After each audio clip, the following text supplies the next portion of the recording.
Hello and welcome to Obehi Podcast. I'm your host, Obehi A14, and I strongly believe that everyone has a story to share. Now let's get started with this episode.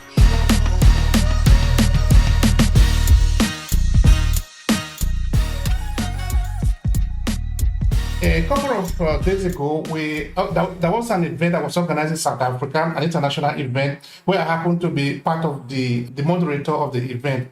That was where I had the chance to hear of Chief Francis Kelechi. I really want to thank you from the bottom of my heart. Can you say a word about yourself, at least, so that they can have a background of you? Then, of course, I'm going to be feeding in some questions from there. Thank you so much again. It is a pleasure. Royal greetings. I welcome you, the Kingdom of Africa and the African descent and the diaspora in general.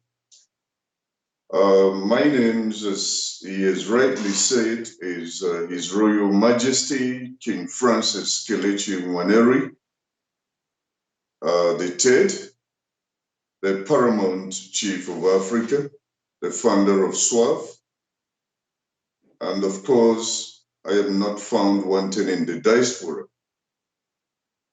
Well, as you know, that the order of the day today is education. I am an aeronautic engineer. I was in the Air Force. I studied scuba diving in Canada and advanced ammunition development in South Africa, where I have acquired all levels of security, degrees and all that. But today, the most important thing is, as a cultural man or as a custodian of culture and tradition, I have to hold the mountain, and that mountain is mountain of leadership in the royalties and royal kingdoms of Africa. We got to have someone who has to be a voice, who has to speak out, and so that others can concur in most of the things we do. I don't know. I think this is just the brief basis of me. And I have resident several long a time in foreign lands unquote, but that's what it's taken to be. Thank you very much, and it's very high note. You see, like I was saying before, it is very uncommon in most of the cases, especially in these days, that we have a kind of royalty who come out to support the African people, because there are a lot of Africa that are actually marching, because we understand that we are not yet free. We understand that we don't need to be told that we are not free, because we look at all that is happening to us today. Is it me that is thinking like that, or is it the way you feel about it too? That you need to be there more to sort of support the youth that are marching for the interest of the African people? Or is it only few of you that are really inclined to this mindset of supporting the people that are marching for the freedom of the African people? All right. In every initiative, there's always an early runners, the background pushes of things that are going on in the whole of the African descent and the diaspora. Of course, it's quite a lot of trouble putting them together as kings of Africa. It's quite a lot of hassles putting a whole. There are some, I will say this, in the African continent, we have lost a whole lot of kingdoms. So many kingdoms has been destabilized, dissolved and resolved into not being a kingdom. So some certain countries in Africa, first and foremost, have no kings. You talk about kings, they don't even know what is kingship.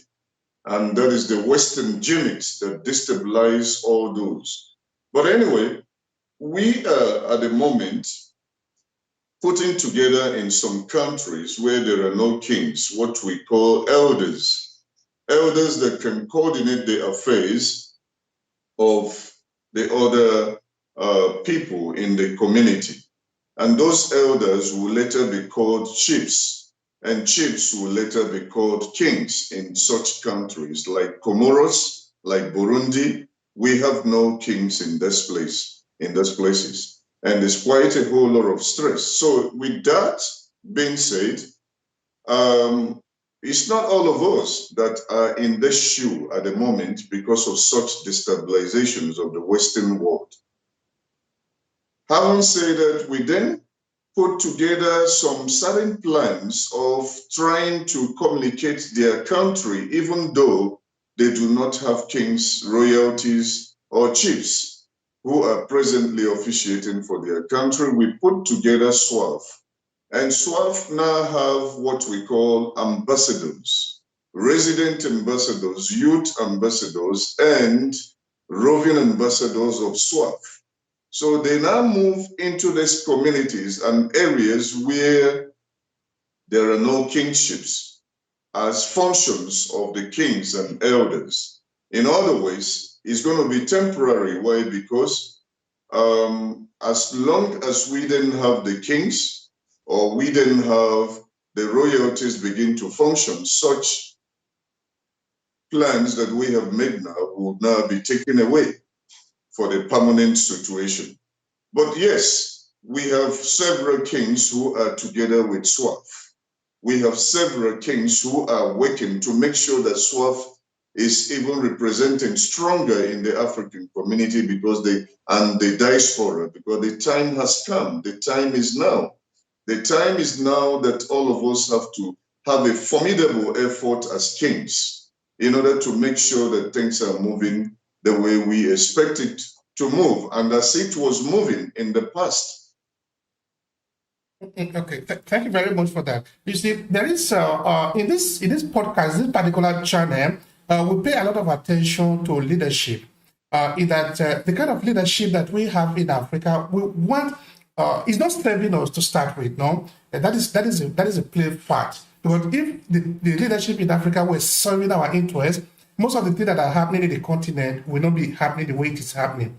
Of course, your Royal Highness, you should also know this, no? But in most of the cases, we have to argue to say that it is not because we are new to leadership. Because if you look at the kingship that we have had in Africa, the Oba, the Emir, these are people that have always represented the interests of their people. Leadership should be about the people. So when we are talking of SWAP in this case now, forming this body for the interest of the people, in terms of leadership, where are we going? What really is the function of this body that is formed where you are the head? All right, thank you very much. SWAF is an intermediary organization. SWAF is a voice for several kings of Africa. SWAF become, what do you call it, a mediator of several kingdoms in negotiations and in bringing in of businesses to their kingdoms here in Africa. SWAF has the leadership of all the kings. If not all of them, we have 99% of the leaderships of kingships in Africa in SWAF. And SWAF is standing out there to be a resuscitating, reviving, and restoring kind of organization. In other words, in mediation with other kingdoms, it becomes a bridge to get into other kingdoms. So there is all the kings of different parts of Africa in SWAF, as I'm talking to you.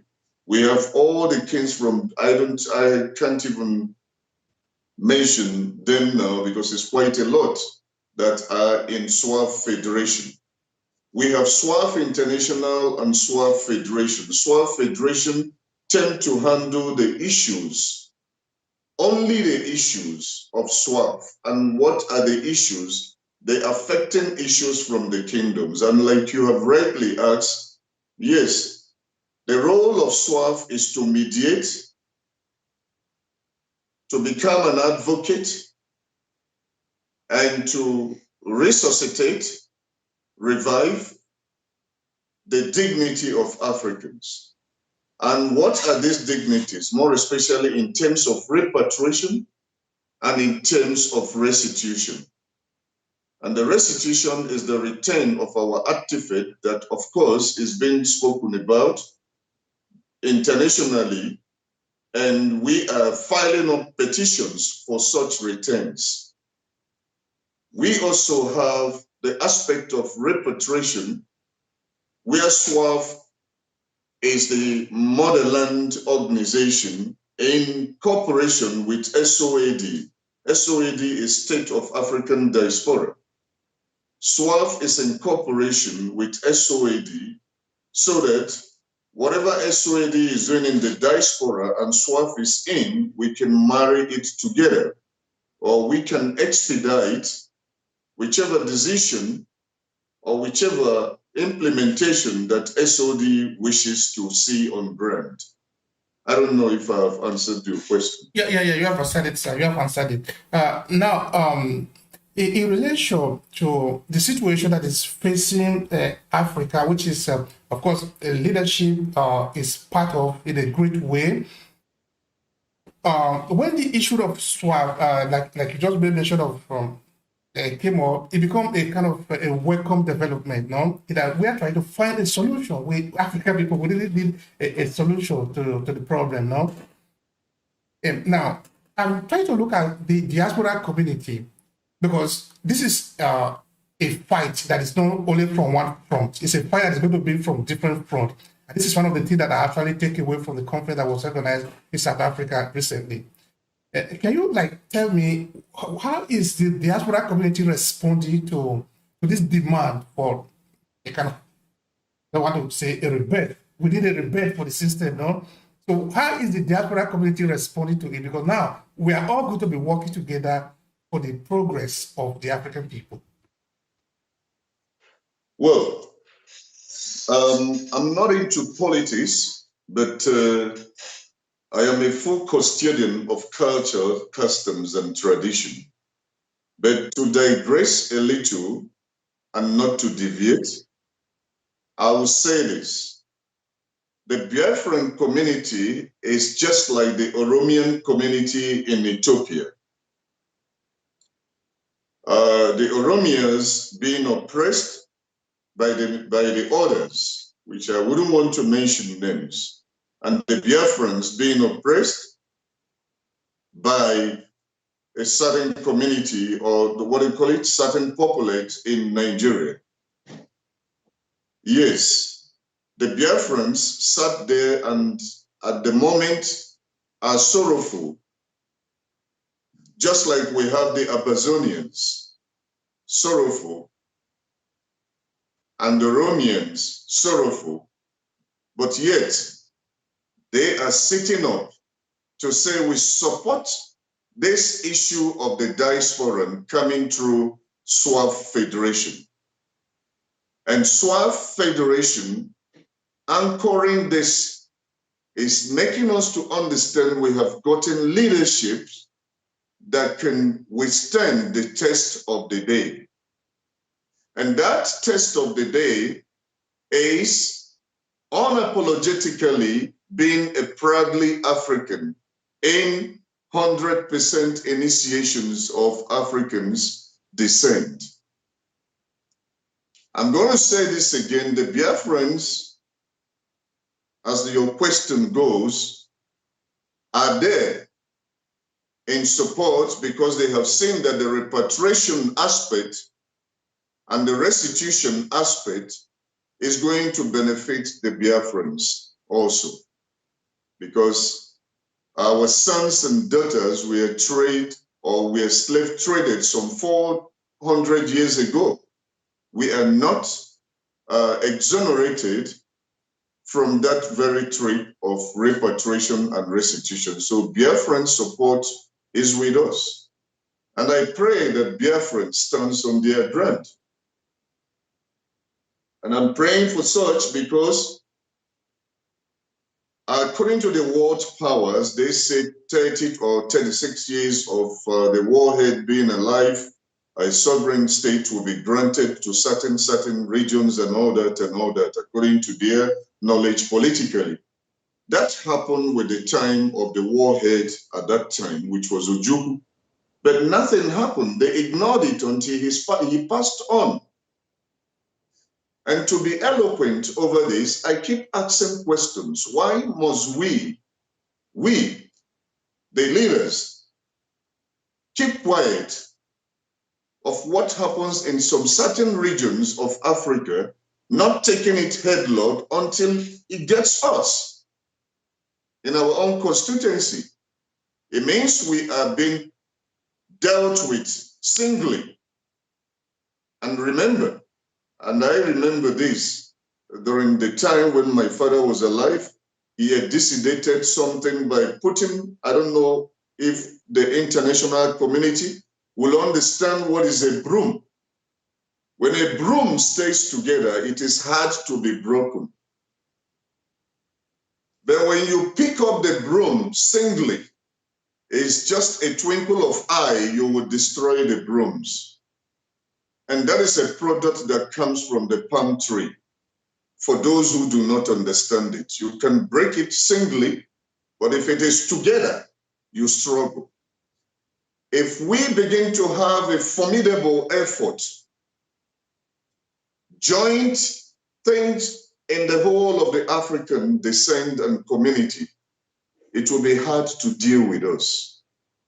So our power is in togetherness. That is absolutely right, sir. Our power is in togetherness, and this is also part of our philosophy as a people.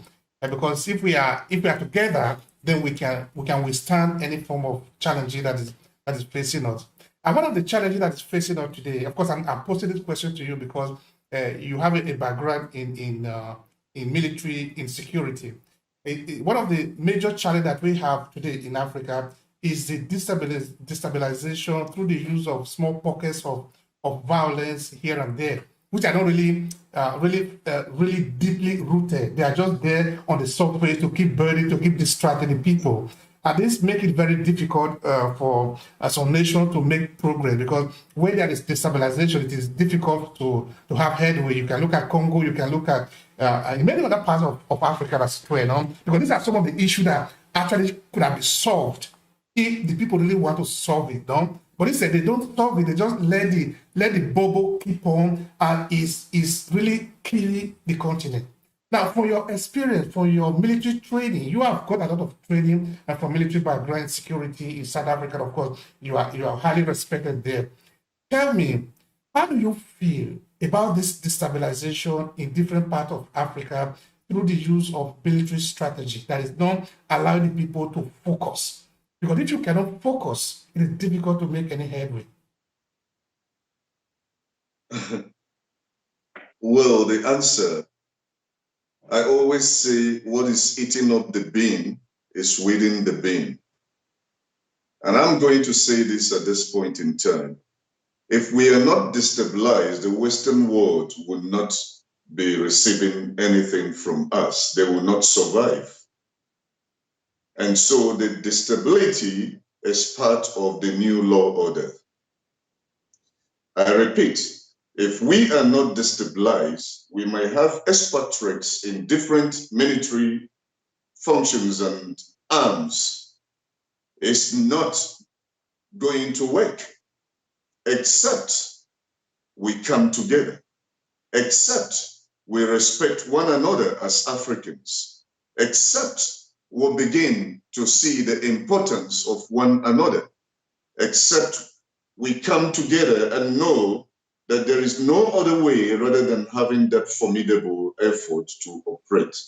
But going back to your question, yes, with my experiences and all what is going on now, I have looked in and still see that the problem we have is the problem of being used remotely and directly. Remotely, of course, I'm not afraid to say, from the Western world. Directly, from those they have made toothless bulldogs in these military arms and sections. I remember what happened while I was still in the service, where a certain head, whom I wouldn't want to mention, came into power and take the head of artillery and make him the head of the doctor department, medical department. Take the head of the medical department and make the head of the infantry. Take the head of infantry and make the head of the technical department. In other words, what do you think? It is a coup. It's a silent coup. It's a coup of the brain because the whole department has been destabilized. Why? Imagine if at that time there is a certain situation that befalls that nation. Do you think they can perform artillery-wise? No. Infantry-wise? No, because their head has been misposted. Let me use that word. Their heads has been misposted intentionally for a reason. So this is still the same system that is going on worldwide. If there is no problem on ground, the Western world will not survive. So the term we try to throw punches, we throw punches on top as Africans, and we are busy with minor issues of borders, language barriers, and all that. They are busy taking your resources on the ground. So the only way this has to continue is by having this stability. So to me, with all what I have studied, I would tell you that the only way that the African descents and Africa can come together before, like they have been in the past, come again together, is by having in the kingdoms of the kings and royalties the same kind of royal guards with the present day impact of security in their brain and the kind of secretiveness they used to have, which we call security of orderness. And that security of orderness, that's the word of security anyway. When we say that, security of information in one word, what does that say? It says you die with your secret and be buried with your secret without telling even your mother or your father what is happening within the next call. If such trainings can be given, and we begin to raise the kingdom royal securities to at least start from the local constituencies, building up into standard level, then we will be able to operate as Africans.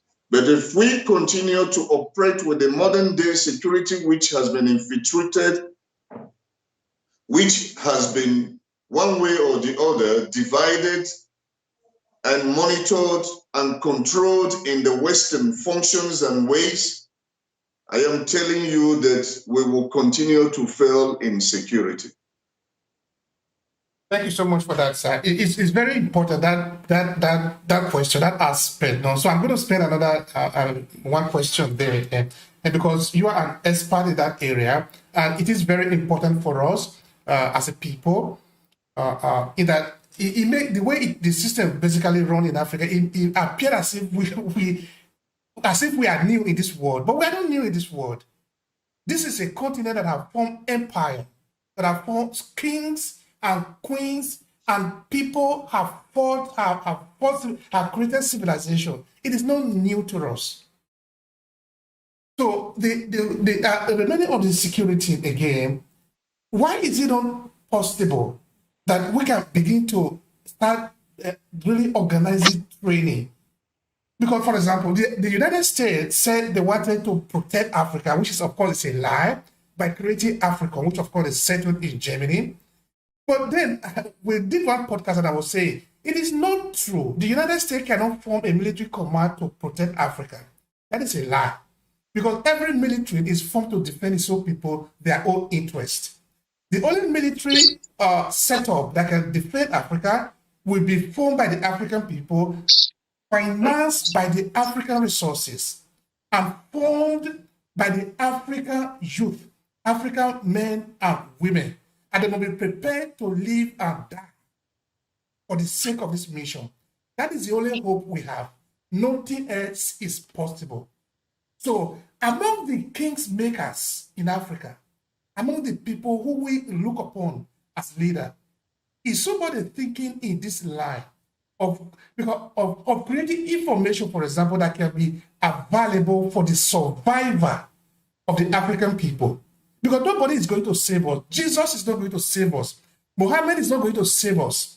No miracle is going to save us. Only us are going to save us, or we are going to perish. So I want to know what is the strategy also related to swap. Okay, good question. But there are some things I wouldn't lay out just because of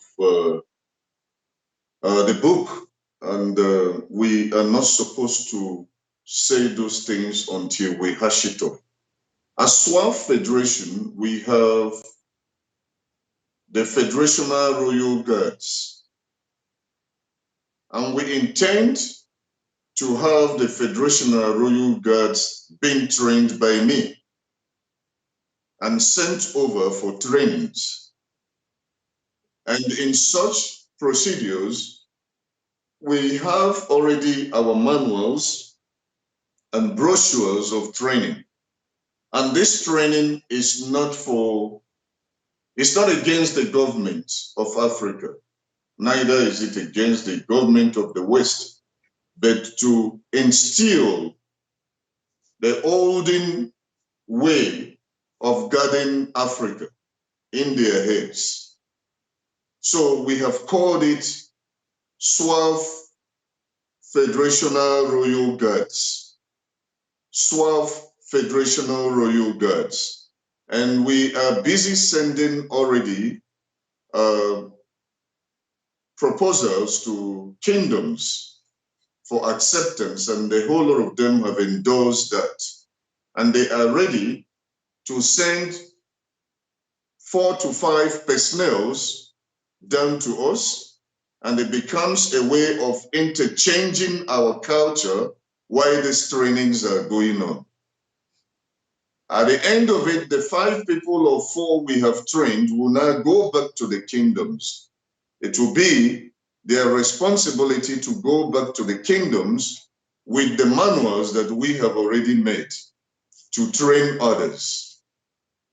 Having said that, this is the plan in terms of security, and we are not doing that to invade anybody, but to make sure that the kingdoms still remain with the strong securities that we used to have in the past as kingdoms.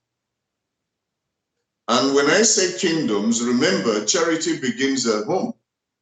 If we can then be governed from the kingdom level and local level, it is degenerating to the federational level. And everybody in the African descent will feel safe again. There are some things going on in some parts of Africa now, for instance, and we are not happy.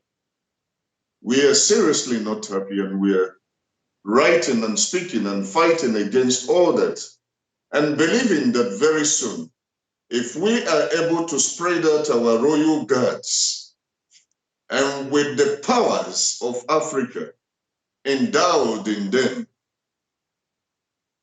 a lot will happen. Powers like in the past, you can see enemies coming to hit or approach you, but yet nothing goes.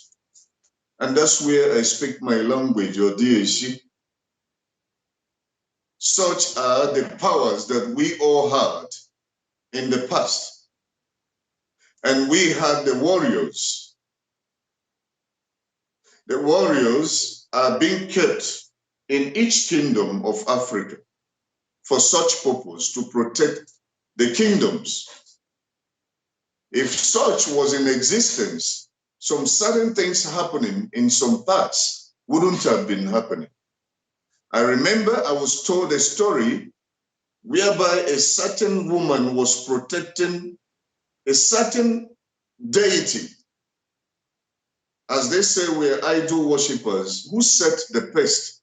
And who told you that our forefathers were worshiping idol? They weren't. But those are the altars they can see at that very time. That was the things they were able to create and worship through.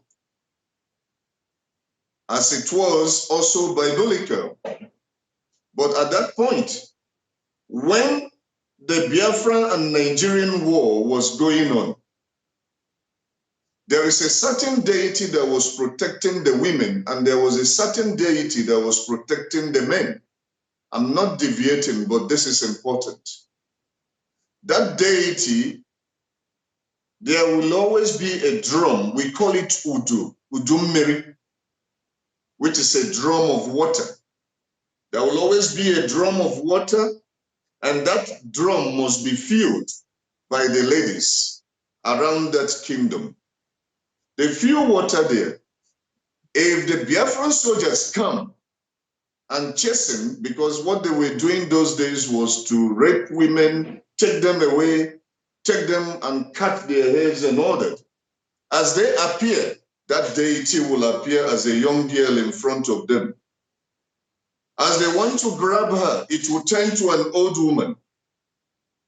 As they go closer, it turns to a snake, a very big one. This deity was doing that until the Nigerian soldiers will run. And the word they will say is, Oko, Oko, Juju de here. And they will run. The Juju has become the security and the protector of that kingdom. That's where I'm heading to. And that was instilled by the kings of the land. They promoted such to happen. Why? Because it is their defense. But today, you can now hear stories. These soldiers entered this community and killed 1 million people. It's a lie. It never happened in the past. It never happened in the times of our forefathers.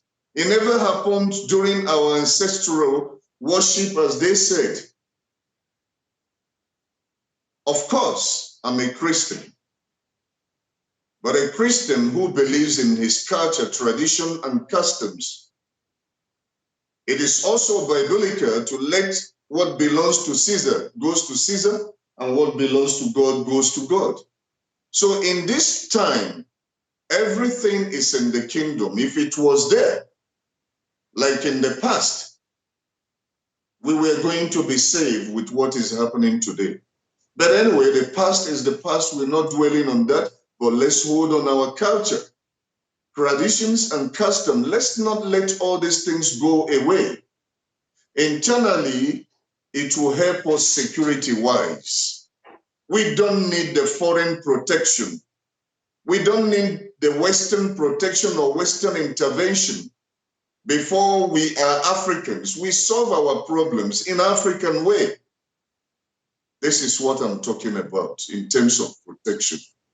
Thank you so much. Thank you so much for that, sir. And thank you for your boldness, because we need it. We need it. I know what I mean. We need it. Our culture is where we can take refuge, because you cannot pretend, I repeat again, you cannot pretend to have salvation from outside of you. It's not going to come. It's going to fade.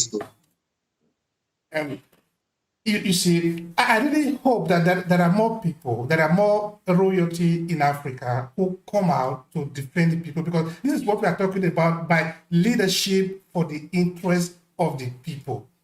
Because now, if you take a typical leadership in Africa, I'm not talking of the political structure, the way that we have it today, which is sort of almost forced, as it were. If you, let's say, for example, take the Oba of Benin. It will be irrational for the Oba of Benin to deceive his people. Because where are you going to go? You don't have any other place to go. No. Because the Oba, the authority of the Oba have evolved along with the people. The people are his power. So you are obliged to protect the people. But unfortunately, what we have today, we have this technocrat who do not really care about the people. They say thousands of Africans died trying to cross to Europe. It doesn't concern them.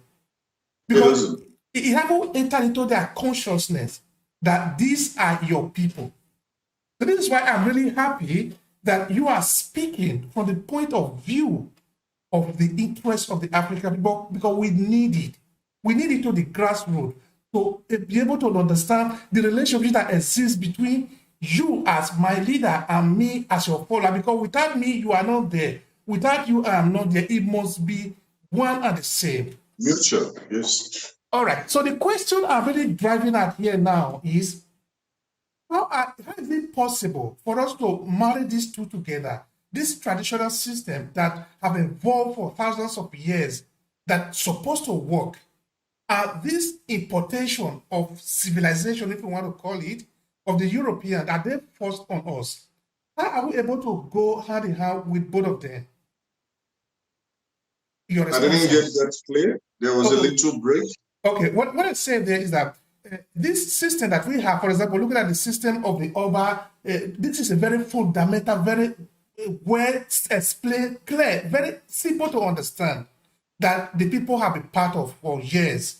And this European system of government, where we basically elect people, I'm not saying it's completely wrong, but if we allow it to work, it will work. But it has not been allowed to work. So how do we marry both of them together so that the people are not confused? Okay, this is it. In every family, we have a father and a mother. And if the father steps in and tells the children, do not listen to your mother, that father is creating deviation in the family. In fact, excuse my word, is a stupid father. Because that father cannot run that house without the mother. And when the mother steps in and also gives such, vice versa, the mother has also committed blunder. What am I trying to say? The government and kingships and royalties, they go line in line. The Bible said when kings, leaders is included in that word, when kings, pastors come together, that pastor is not just pastor as in pastor we know today, it's leadership. When kings and leaders come together, they have what we call formidable effort. But the problem is the other way around. The case is reversed. Where you have the politicians taking the kings as arrogant or captioning them arrogant and taking them to be parallel to them, that they do not meet. They are parallel lines. That's where the problem comes. But if they tend to respect the kings, who are the fathers of the land, and they are the wives, because their relationship is tenorship, their administration is tenorship. The kings are hereditary. We have come to stay. If I die today, my son takes over. It's not electable. It's not an electable or appointable position. No, it is hereditary. In that regard, respect the kings, and the kings respect that there is a government. Even before Christ was crucified, there was Pontius Pilate, and where king who particularly washed off his hand because he has done according to his level of power and authority and understanding, and say, well, from me as the governmental side, this is what I can do. But if you people say you are not happy with me, well, the final judge goes to the kings. And the decision was taken against Christ, and he was crucified. That tells you that there are two families in every country or continent. So if the politicians, once whatever they are introducing to work, they have to find a way to induct the kings of the land, their system. And the kings will sit with them and look at it with the molars. What you're saying is an issue I was discussing coincidentally this morning, if you want an advanced issue or something to work very well, you invite those who chew with the molars, not the milk teeth. The milk teeth are babies. The molars are more matured. It can tear and grind anything, any bone with the molar. And in other words, what I'm saying, there are those who have heads, but they have no money. And there are those who have money and have no heads.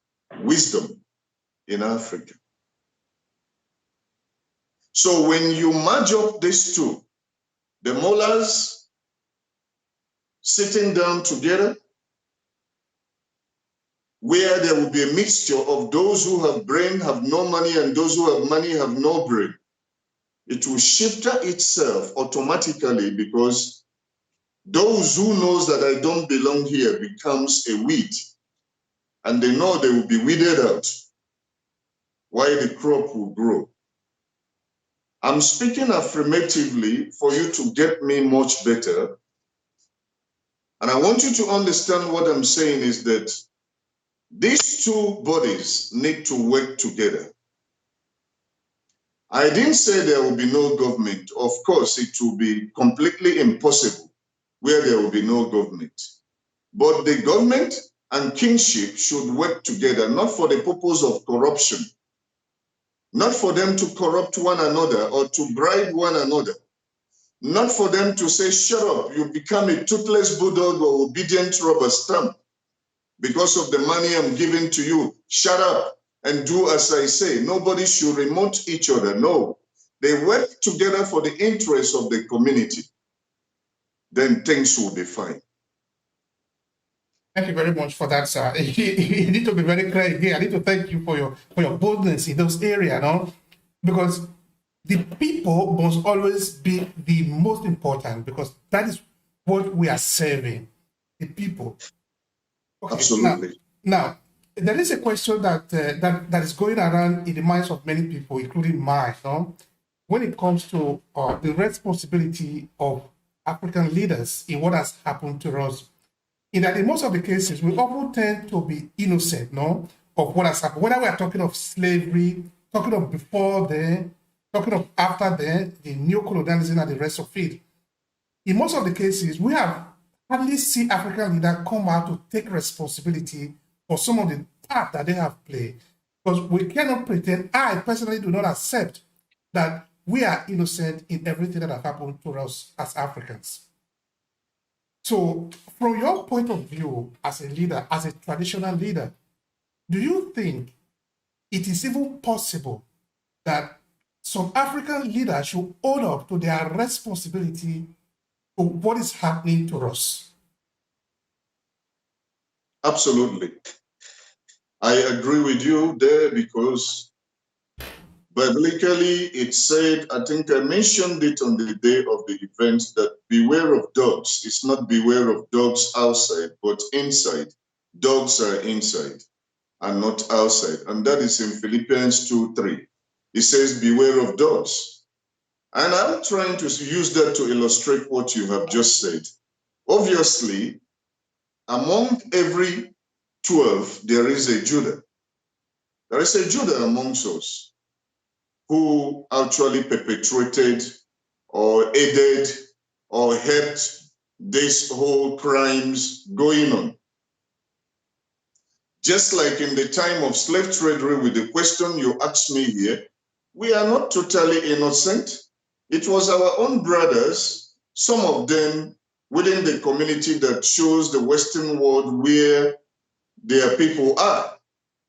And they were taken away for slave tradery on paid labor overseas some 400 years ago. That was perpetrated, and it's still happening today. We still have such people in our community that are still spies. So we are not going to sit down and keep blaming the Western world 24/7 that they are They did this, they did that, pointing fingers. No, it's not going to help us. The only thing I could say at this very point in time is that most of us should shoulder responsibilities and bring up programs that can resuscitate, revive, and restore our dignity in several kingdoms. Programs that will withstand the test of time. Programs that can educate, reprogram the mindset. I repeat, reprogram the mindset of our people who think even that they cannot survive without traveling to the Western world, who think that they cannot survive without the Western world, who think that everything is done for them by the Western world. It's a lie. The resources is here in Africa.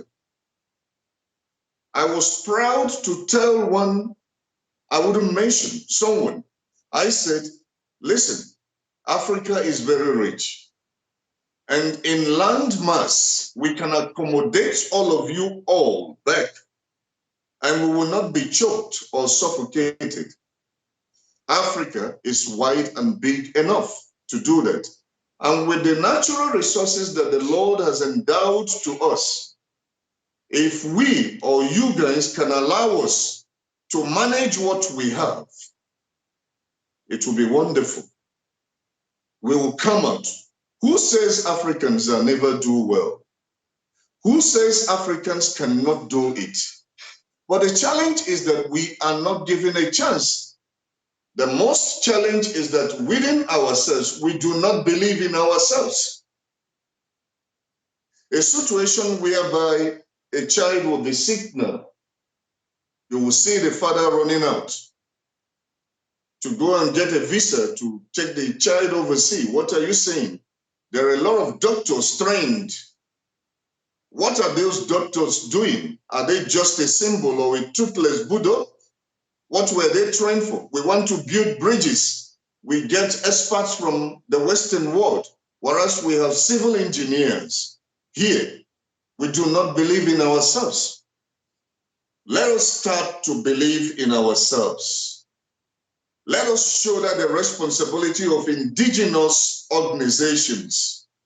Africa for Africa, proudly African organizations that can stand out for resuscitation, revival, and restoration of African dignity, including our diasporans.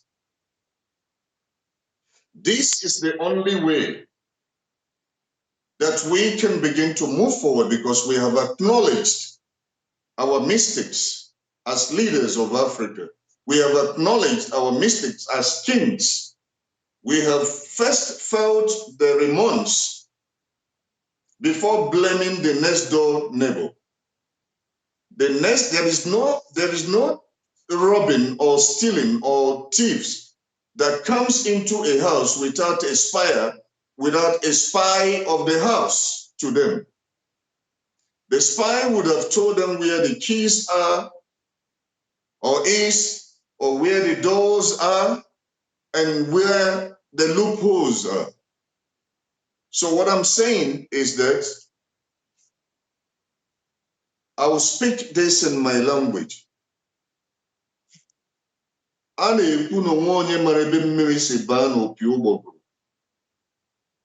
We say that we don't know where water followed and enter a certain plant that is called ubogru. But the point where it entered knows itself. And what am I saying? As Africans, we know ourselves. We know that there must be, I repeat, there must be an equal and opposite reaction that leads to what we are facing today. And until we begin to learn that this is where that has started, let's cover it and move on. And where has it started? Betraying ourselves, not believing on each other, and waiting on Western intervention. having the knowledge, because we have been brainwashed that we cannot make it without the Western world. So we rely 100% on them. When this is reprogrammed, when we have awareness campaigns, when we have a reprogramming organizations that will hold on resuscitation, revival, and restoration of African dignity, then we can proceed. Thank you so much for that. In fact, the question I'm going to ask is going to be really on that reprogramming. But before we get there, I just want to reinforce the line a little bit in that why we're saying that the current crop of leadership that we have do not represent the people is also for this reason. In that you have people who basically have a system of education not only a system of education, a system of miseducation. Because when you educate the people should be given the instrument to be able to free themselves, to be able to tap into the resources that is around them and make a good life for themselves. That is how it has always been. That is why, I'm always using the case of Oba because that is what I know better because I'm from Edo State. But of course, the system of Oba is the same with the system of Igwe, is the same with the system of Emir, whether you go to Congo, it's the same basically everywhere because it's a traditional system that is well-rounded. It's well-rounded. So if the Oba could send people in the pre-colonial era to Portugal, for example, to learn, it was for this reason. At the time, there was this exchange of knowledge. We are talking of even the primitive era. They send people outside to go and study, and these people come back and use that knowledge for the kingdom. As far back as Europe, but even before then, in other kingdom too, because people do not just have all the knowledge all among them. You have part of it, I have part of it, but by exchanging, we're able to advance.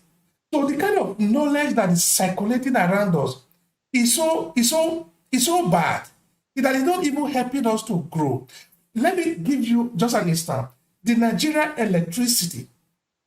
Let's even assume that the technicians we have in Nigeria are so poor, they don't know what they are doing. But there is somebody in head, there is somebody who is in charge. This person cannot say he doesn't know what to do because light has been invented for how many years now? Absolutely. So this person that is in charge, whether you are a minister or a commissioner for light, for electricity generation, you cannot say for after 10 years, you still cannot send Nigerians to go to Russia, to go to England, to go to Canada, or to go to the United States to study. I'm not saying go there and bring Aaron to come and invest in Nigeria. I'm not saying go to UK and bring the UK expert to come and invest. No, send Nigeria to go there and study. Study how life is done. We don't know it. Go out and study. This is the knowledge. This is what the leadership is supposed to do. They're supposed to find a solution to the people's problem because they are just massaging the head of the people. They are lying to us. Okay, now that is that for that.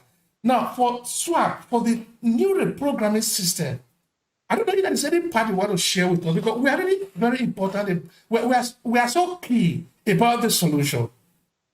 How do we get out of this quagmire?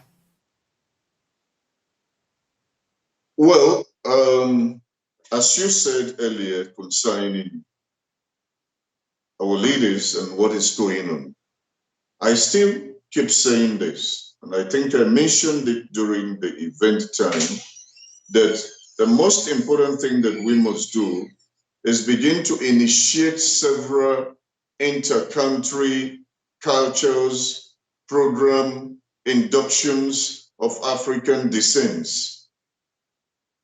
As we begin to do all that, definitely it will flow where every one of us begin to interchange our culture and traditions and begin to know that we are one. And that knowledge become refreshed again. For instance, let me ask you one question. I was discussing with someone one day, and he says to me, Paramount? I say, yes. He said, where are your kids? I said, why? That's a security question. And he says to me, well, I just asked for a reason. I say, be explicit, self-explanatory, let me understand. And then he went down and said he put his children here and there because of some certain reasons. Then I asked him a question. If you put them here and there, how would they understand your local language? For instance, where are you from? He mentioned. I said, do they know how to speak that language? He says no. I said, fine. But he said to me, but arrogantly said to me, there's no need. Why they hear English is the lingua franca. And I said to him, shame on you. Shame on you. Because you are not able to even tell your kids where they come from. Like if I ask my children, where are you from? They say, we are from Cresta, we stay in Johannesburg. Oh, really? Is that your hometown? And I say, speak your language. We're trying to correct this now, but I am saying this because some parents are making mistakes again to the next generation because they are not giving them something to inhabit. They are not giving them something to inherit because they are making English their lingua franca. Whereas our children should have been learning our indigenous languages. And beside learning an indigenous language, began to raise Swahili as a lingua franca of the whole African country, as a central language, Swahili, and so that even if we do not understand ourselves now, the next generation will not continue this whole mess that we have been in. I'm answering you from that point. So there are correctional services and correctional things that we should start doing now in order for the next generation not to continue what we are facing. A better Africa then will start from now. I was so angry in some certain program where Chinese children are being trained a local language in Nigeria. Why am I angry? I asked myself this question. If they now know your local language, what is your safety and security? Because they know they are the generation to replace the present generations coming up. They send them to learn the local language. And you are proud, hey, they are learning our language. Oh, you are in trouble. Because those languages they are learning, your own children who is living in the city and you're promoting them to study English as lingua franca will not even understand that language when they use it against you. And yet you are proud that the Western world come with some young generations. What a brilliant move and step. Because those young generation will live to give it until they grow old and the others begin to teach others to secure their economies, to secure whatever resources they have in your country. The younger ones are there. What a brilliant step. What we need to do and what we're doing in SWA Federation is that we are promoting Swahili as a central language for the whole Africans. And I'm happy the existence of Lumi currency, which is digital at the moment. That's a digital currency that is widely spreading. And I am encouraging that digital currency, which is called Lumi. I'm encouraging it greatly in every symposiums, every podium I climb. I speak about it because it's not a cryptocurrency. It's not the one you mine yourself. No, it is a compliance. And I know why I call it compliance. I call it compliance because it's digital, and because it's digital, it will exonerate the pains of the future. And that pains is through the new law orders, where you have to enter supermarkets on compliance of whatever they might introduce to you. But presently, the only way you can exonerate yourself from that is by being Lumi compliance and have that digital currency. You can sit back at home and do your orders online until the physical one comes. And if you cannot, you can use it as trade by barter in your network. I repeat the word trade by barter, because if I have Lumi and you have Lumi and the other people around me have Lumi, we can use it to trade and become Lumi richer. This is what we were doing in the olden days with trade by barter.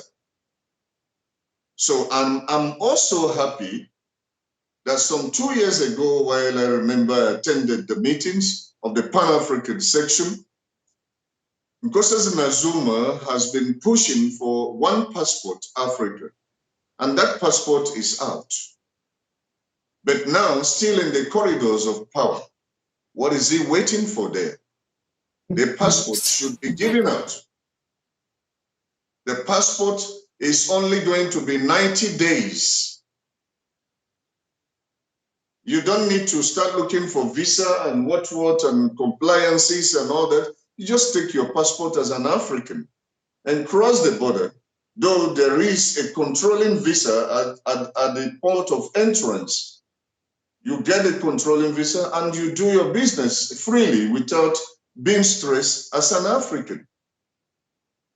And that is, of course, a control of population that will necessitate that controlling visa at the border. But of course, you've been exonerated through visa applications and so many other things.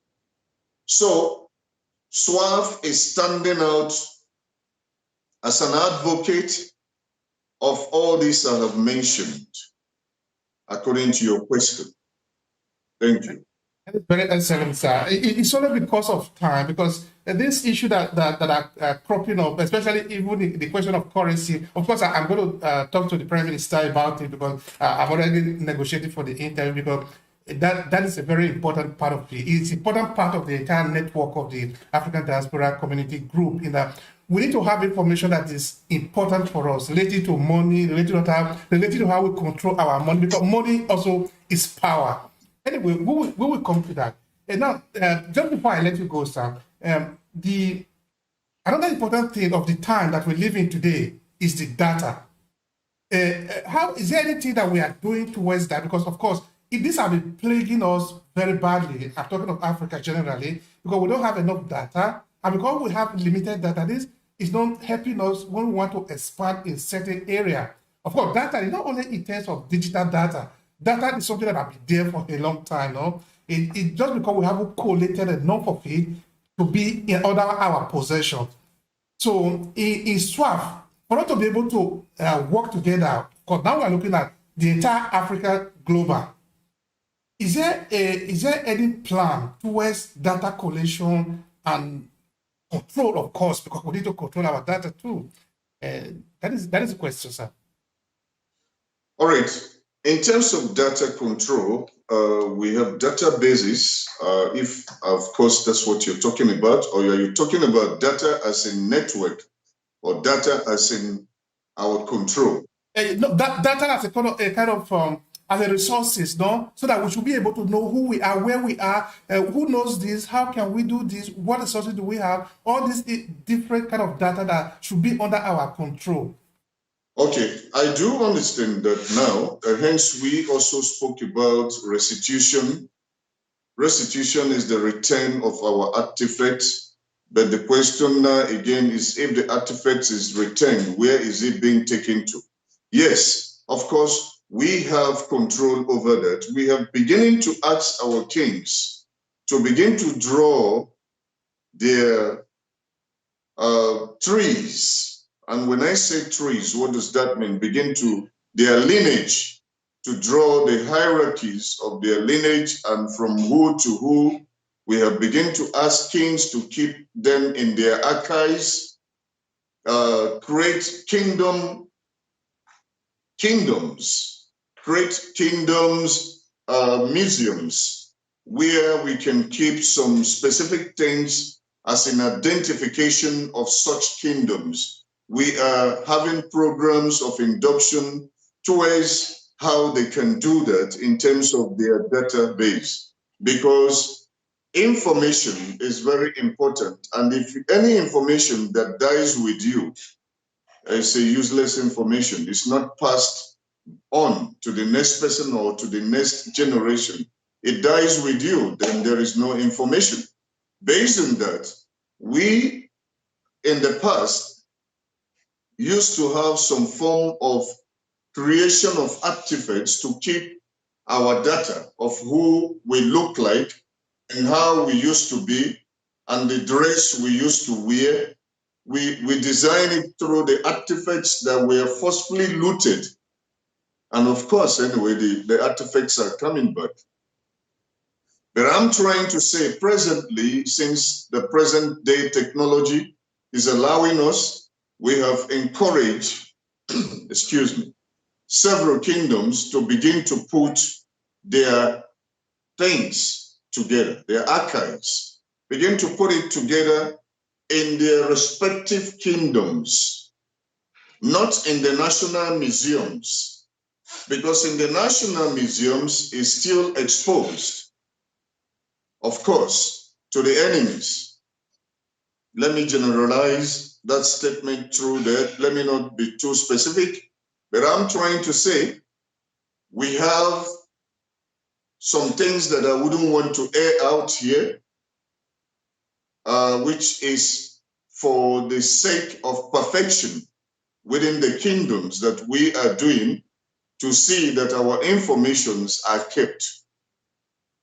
But on 101 interview, I think that can be released. Thank you. Thank you very much, sir. For time's sake, that is where we are going to call the interview today. But I would like you to leave you with a message of yours to the people that have listened to the end of this podcast, because it really have been very enriching. Of course, it pains me that I want to let you go just now. Of course, I know that you have other appointment, because I really have another question I wanted to ask you, because I don't do this every day. I don't see people like you to talk to every day, so I really have a lot of questions to ask. But of course, I'm going to beg for another day to talk to you again, so you'll be able to respond to some of these questions.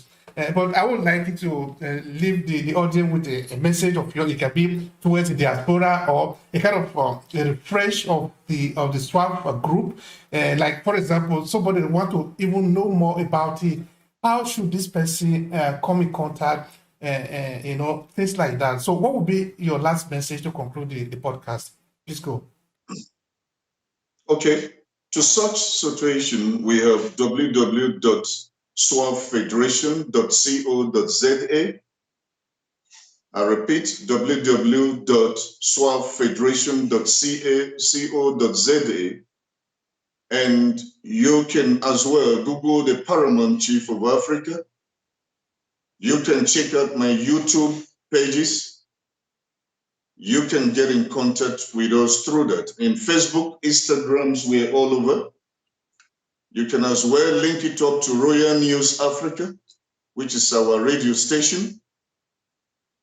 All these are together. And this is one of the things that I am calling on Africans to come together, and let's have a formidable effort. Formidable in the sense that a tree does not make a forest. A tree doesn't make a forest. We need to come together. We need to begin to love one another, appreciate one another. We need to see ourselves in others.